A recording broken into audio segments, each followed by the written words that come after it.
खुदा के लिए मुझे माफ कर दो। तुम मेरी जिंदगी की खुशी हो, मेरे जीने की वजह हो बेटा। मुझे माफ कर दो, तुम खुदा के लिए माफ कर दो।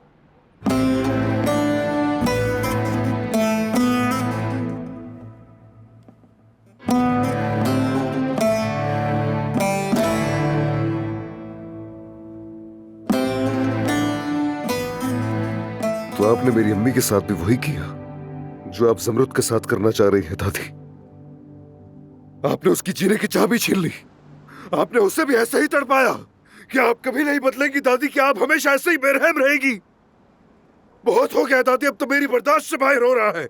आपके दिल में इतनी नफरत क्यों है? आपके दिल में इतना अंधेरा क्यों है दादी, बताइए। आपकी इस नफरत को मैं बर्दाश्त नहीं कर सकता, बिल्कुल भी नहीं कर सकता।